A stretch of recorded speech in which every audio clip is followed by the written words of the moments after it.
Hello everyone, welcome to Hindi தரங்.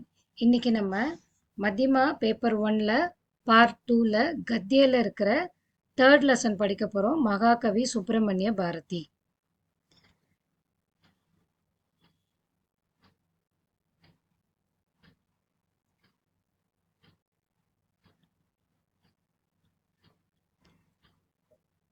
என்னோட வீடியோஸ்லாம் பார்த்தீங்கன்னா நான் எப்பொழுதுமே ஃபஸ்ட்டு வந்து அந்த லெசனோட சம்மரியை எக்ஸ்பிளைன் பண்ணியிருப்பேன். எக்ஸாம்க்கு வந்து இந்த 7ன்னு கொடுத்துருக்குற இந்த மகாகவி சுப்பிரமணிய பாரதி பாட்டுக்கா சாராம்ச லிக்கியே இந்த எஸ்ஸே எழுதினா போதும். அவங்க கேட்குற எக்ஸாமில் இதை படித்தாலே நம்மளுக்கு எப்போதுமே அந்த இஆர்சி பார்ட்டும் கொஸ்டின் ஆன்சர்ஸும் செம்ம ஈஸியாக இருக்கும். அதனால் ஃபஸ்ட்டு நம்ம எஸ்ஸே படிக்கலாம். என்னோட அடுத்த வீடியோவில் நான் பாக்கி இருக்க புக் பேக் எக்ஸசைஸை உங்களுக்கு நான் எக்ஸ்பிளைன் பண்ணுறேன். இப்போ நம்ம இந்த எஸ்ஸே படிக்கலாம். மகாகவி சுப்பிரமணிய பாரதி பாட்கா சாராம்ச லிக்கியே. சுப்பிரமணிய பாரதியோட சம்மரைஸ்டு இந்த லெசனோட இந்த சம்மரி எழுதுங்க. ஓகேவா? सुब्रमण्य भारती का जन्म सन 1882 दिसंबर 11 के दिन तूத்துக்குடி जिले के எட்டயபுரம் नामक गांव में हुआ. சுப்பிரமணிய பாரதி வந்து டிசம்பர் 11 1882 தூத்துக்குடியின் டிஸ்ட்ரிக்ட்ல எட்டயபுரம்ன்ற ஒரு வில்லேஜில் அவர் வந்து பிறந்தாரு. बचपन में उनका சுப்பையா கெகக்கர் புகார்த்தே ஹே. சின்ன வயசுல அவரை எல்லாருமே வந்து சுப்பையா அப்படின்னு தான் கூப்பிடுவாங்க. பச்பன்னா சைல்டுஹுட் அந்த பீரியட்ல அவரை எல்லாருமே சுப்பையான்னு தான் கூப்பிடுவாங்க. உன்கே பிதா கா நாம் சின்னசுவாமி ஐயர் அவர் மாதா கா நாம் லக்ஷ்மி அம்மாள் தா. பிதா கா நாம்னா எல்லாருக்கும் தெரியும். அப்பா பேர் வந்து சின்னசுவாமி, அம்மாவோட பேர் வந்து லக்ஷ்மி அம்மாள். பாரதி பச்பன் மேஹி கவிதாயே ரச்தே ஹே. பாரதி வந்து சின்ன வயசுலேருந்தே வந்து போயம்ஸ்லாம் நிறையா கம்போஸ் பண்ணுவார். அவர் சின்ன வயசுலேருந்து அவராகவே நிறையா போயம்ஸ் எழுதுவார். ஜமீன்தார்கே ரச்தே அப்படின்னா கம்போஸ் பண்ணுறது. ஜமீன்தார்கே யகா உன்கா ஆதார் சத்கார் ஹோத்தா ஹே. ஜமீன்தார்லாம் வந்து இவர் மேலே வந்து நல்ல ரெஸ்பெக்ட் வச்சுருந்தாங்க. கவி மண்டலி மேபி பாலக் பாரதி பாக் லேத்தே ஹே. பாரதி வந்து மகாகவி பாரதி வந்து நிறையா வந்து போயட் சர்க்கிளில் நடக்கிற நிறைய ஈவெண்ட் அதில் எழுதுறது அதிலெல்லாம் நிறையா வந்து அவர் பார்ட்டிசிபேட் பண்ணார். பாரதி ஸ்கூலி படாயி கே பாத் இலகாபாத் விஸ்வவித்யாலயா கி பிரவேஷிகா பரீட்சா மே உத்தரின் हुई. அவர் வந்து ஸ்கூல் பாடம் படித்து முடித்ததுக்கப்புறம் அவர் வந்து அலகாபாத் யூனிவர்சிட்டியில் என்ட்ரன்ஸ் எக்ஸாம் எழுதி பாஸ் பண்ணார். உன்கோ ஹிந்தி கா அச்சா ஞான் தா. அவருக்கு வந்து ஹிந்தி வந்து நல்லா has a very strong knowledge on Hindi. வே எட்டயபுரம் கே ஜமீன்தார் கே யகாங் கவிதி.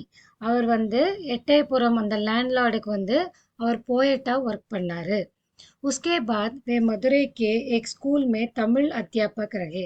அதுக்கப்புறம் அவர் வந்து மதுரையில் ஒரு ஸ்கூலில் வந்து தமிழ் டீச்சராக இருந்தார். फिर स्वदेश मित्रन பத்திரிகா கே சக் சம்பாதக் ரகே. அவர் வந்து இந்த ஸ்வதேஷ் மித்ரன் அப்படின்ற மேகசினுக்கு வந்து அவர் கோ எடிட்டராக வந்து இருந்தார். देशवासियों में क्रांति पैदा करने के लिए उन्होंने एक नई पत्रिका भी निकला और उसका संपादन भी किया. அவர் வந்து நிறையா நிறையா இல்லை, ஒரு நியூ மேகசின் அவர் தான் அதுக்கு ஃபவுண்டர் எடிட்டர் எல்லாமே. எதுக்குன்னா நிறையா அந்த பற்றை வந்து நாட்டு மக்களுக்கு கொன்றணும் அப்படின்றதுக்காக அவராகவே ஒரு மேகசின் வந்து ஸ்டார்ட் பண்ணார். கவி பாரதி கி கவிதாயே லோகோ மே தேஷ் பாவனா ஜகானே லகி. ஸோ இந்த பாரதியாரோட கவிதைகள்லாம் படித்த உடனே நாட்டில் இருக்கிற மக்களுக்கெல்லாம் வந்து தேசப்பற்று வந்து அதிகமாக ஆரம்பிச்சது. इससे नाराज होकर अंग्रेजी सरकार ने उनकी कविताओं का जब्त किया. இந்த மாதிரி மக்களுக்குள்ள நிறைய தேசப்பற்று வந்துடுது அப்படின்னு அந்த விஷயம் தெரிய ஆரம்பித்த உடனே அந்த வெள்ளைக்காரங்கெல்லாம் பிரிட்டிஷ் மக்கள் என்ன பண்ணாங்க அப்படின்னா பாரதியார் எழுதி வச்சிருந்த எல்லா கவிதையுமே கன்ஃபஸ்கேட் பண்ணிட்டா. ஐ மீன் அவங்க வந்து அவங்களோட கண்ட்ரோலுக்கு அதெல்லாம் எடுத்துக்கிட்டாங்க. ஜப்த அப்படின்னா கன்ஃபஸ்கேட்டட். ஓகேவா? अंग्रेजी सरकार की जिरफारी से बचने के लिए வே பாண்டிச்சேரி கயி. ஸோ இப்போ அடுத்தது வந்து அந்த பிரிட்டிஷ் வந்து அரெஸ்ட் பண்ணுறதுக்கு முன்னாடி அவர் என்ன பண்ணாருன்னா அவர் அந்த ஊர்லேருந்து தப்பிச்சு பாண்டிச்சேரிக்கு போயிட்டாரு. अरविंद और वावेसु अय्यर की संगति में रहने के कारण उनकी प्रतिभा का विकास हुआ. அப்புறம் அவரோட அந்த அரவிந்தர் அப்புறம் விவிஎஸ் ஐயர் அவளோட இன்ஃப்ளூயன்ஸ்னால பாரதியோட டேலண்ட்ஸ்லாம் நிறைய வெளில தெரிய ஆரம்பிச்சது. सन 1918 में பாரதி மத்ராஸ் ஆயே. 1918ல வந்து அவர் வந்து திருப்பி மட்ராஸ்க்கு வந்துட்டாரு.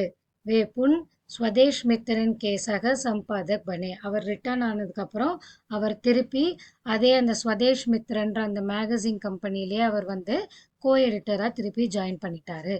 स्वास्थ्य बिगड़ने के कारण सन 1921 செப்டம்பர் 11 के दिन பாரதி ஸ்வர்க சிதாரே.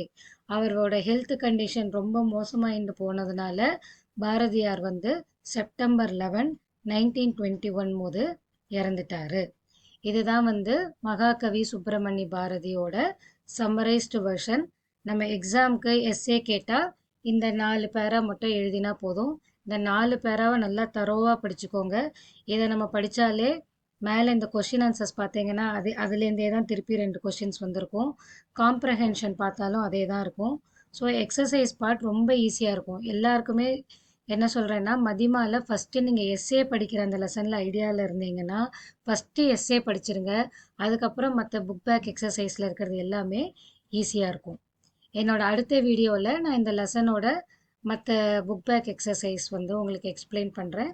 என்னோட வீடியோ உங்களுக்கு யூஸ்ஃபுல்லாக இருந்ததுன்னா லைக் பண்ணுங்கள், ஷேர் பண்ணுங்கள், சப்ஸ்கிரைப் பண்ணுங்கள். தேங்க்யூ.